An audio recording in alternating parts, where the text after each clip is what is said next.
Olá, hoje, 1º de maio, vamos conversar sobre os desafios da classe trabalhadora na atualidade. Antes de iniciarmos a nossa conversa, gostaria de pedir a você para se inscrever no canal, dar aquele joinha e compartilhar esse vídeo com os seus amigos. Resolvi que hoje, Dia do Trabalhador, precisava fazer um vídeo sobre essa data tão importante para os trabalhadores de todo o planeta. Vivemos dias difíceis, desde o golpe, chamado de impeachment da presidente Dilma Rousseff, a agenda neoliberal vem golpeando fortemente os direitos dos trabalhadores. Diferente dos anos 80, quando o movimento sindical estava em ascensão no Brasil, com a criação das centrais sindicais, especialmente da Central Única dos Trabalhadores, com a legalização dos partidos comunistas, com a criação do Partido dos Trabalhadores, atualmente a organização sindical e popular está em estado de declínio ou de certa paralisia. Tentarei apontar algumas razões para isso. É claro que com o risco de deixar de citar razões que outras pessoas possam considerar relevantes. Mas o meu objetivo aqui é apenas de fazer uma reflexão que contribua para o debate. Vejamos então algumas destas razões. A conjuntura política era mais favorável, diferente dos anos 80, quando vivíamos um período de euforia política por estarmos conquistando a restauração dos direitos políticos com a campanha pelas eleições diretas para presidente e a realização da Constituinte que promulgou a Constituição mais democrática que o país escreveu.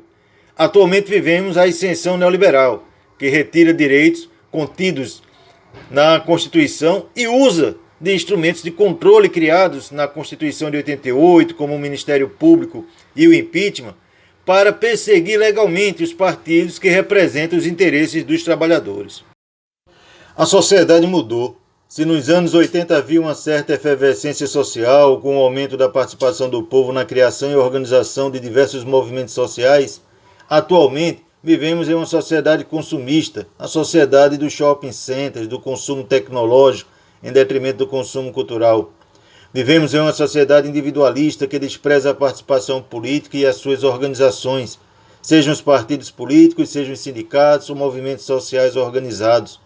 Uma sociedade que adota a lei do gesso, do toma lá da cá, como algo natural e aceitável, o que termina favorecendo o que existe de pior na política tradicional burguesa.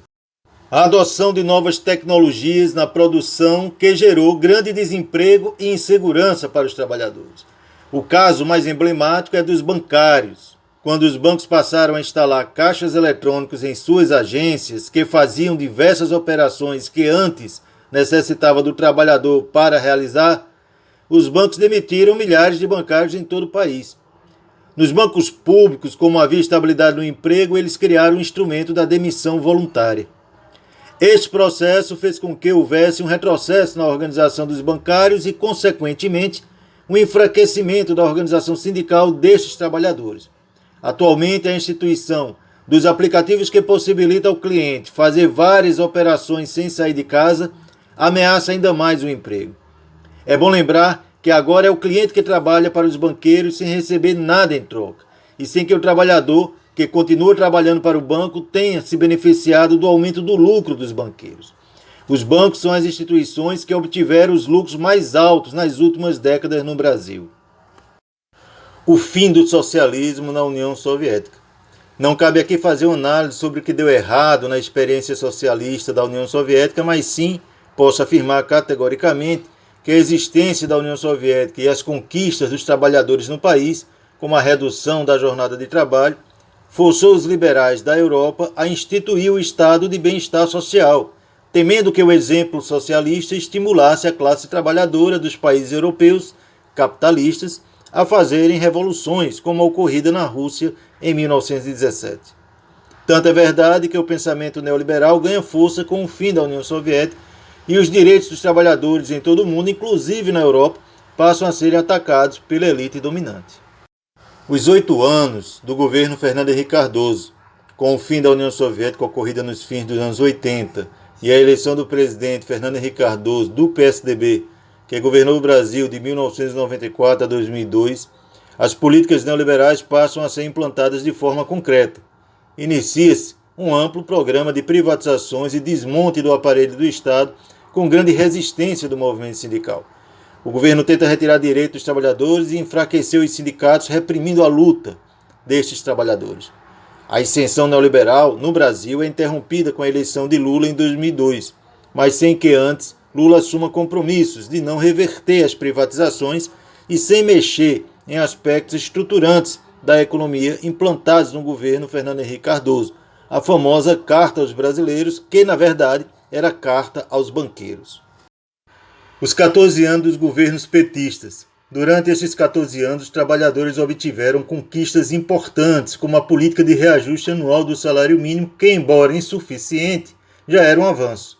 As políticas sociais, como o Bolsa Família, o programa Minha Casa Minha Vida, as políticas de cota nas universidades, o programa Mais Médico, entre outros, além de ter tido uma gestão democrática e de respeito à organização dos trabalhadores. Porém, os governos petistas não tiveram força ou coragem de enfrentar as principais causas da concentração de renda no país, como a realização de uma ampla reforma agrária, democratizando o acesso à terra, como a auditagem da dívida pública para verificar o tamanho real da nossa dívida e uma renegociação desta dívida que tivesse como objetivo o desenvolvimento do país com justiça econômica e social. As duas são exigências constitucionais. Uma reforma tributária que tivesse como prerrogativa mais justiça fiscal, ou seja, quem possui mais renda paga mais imposto, e não como é atualmente, em que o trabalhador é penalizado, enquanto os detentores de grandes fortunas pagam menos, ou até nem pagam, e que os impostos passassem a incidir mais sobre a renda e menos sobre o consumo.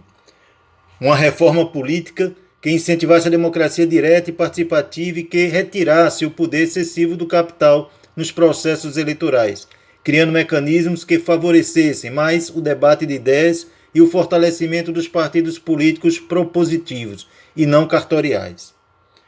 Uma reforma na política de concessão de rádios e televisão, democratizando tais concessões e impedindo, como estabelece a Constituição, a concentração de emissoras de TV e rádio nas mãos de um único grupo de comunicação, como ocorre atualmente. A luta contra as políticas neoliberais deve estar no compromisso programático de qualquer partido de esquerda que se propõe a representar os interesses dos trabalhadores. A falta deste enfrentamento favoreceu os setores neoliberais que se articularam para a derrubada da presidenta Dilma Rousseff. A renovação dos quadros do movimento sindical. Com a ascensão do Partido dos Trabalhadores ao governo federal, muitos quadros do movimento social, incluindo aí o movimento sindical, passam a compor os cargos dos ministérios, das secretarias e órgãos públicos, enfraquecendo as organizações sindicais. A reforma trabalhista durante o governo Temer. A reforma trabalhista aprovada no curto período do governo Temer conseguiu fazer um estrago na organização sindical e nos direitos dos trabalhadores que nem os 8 anos do governo FHC sonharam em fazer. A reforma trabalhista praticamente jogou na lata do lixo a CLT, que representava para nós brasileiros o estado de bem-estar social instituído na Europa. Jogou na lata do lixo porque agora o que se acorda nos dissídios coletivos prevalecem em relação aos direitos contidos em lei. Em outras palavras, os sindicatos que não possuam força ou que tenham diretorias pelegas podem fazer um acordo que retire direito dos trabalhadores. Se antes o movimento sindical lutava para ampliar direitos, hoje terá de lutar para manter os direitos atuais. Além disso, a reforma acabou com o imposto sindical, que financiava boa parte da estrutura dos sindicatos, sem ter previsto nenhuma forma de receita compensatória, com o claro objetivo de prejudicar a organização dos sindicatos. De lá para cá, já foram colocadas em pauta no Congresso Nacional diversas propostas que visam a retirada de direitos e o enfraquecimento das organizações sindicais. Como podemos ver, a situação não está nada favorável aos trabalhadores. A conjuntura política é de crescimento do pensamento neoliberal, com viés de extrema-direita, em uma sociedade consumista, com forte tendência individualista e com a derrota dos trabalhadores no campo institucional. Não cabe a este vídeo apresentar uma receita de como sair dessa situação, porque, inclusive, receitas prontas, sem o debate democrático, com quem sente o problema na pele, quase sempre não funcionam. Mas podemos propor algumas pistas para isso. Primeiro, num campo do debate das ideias.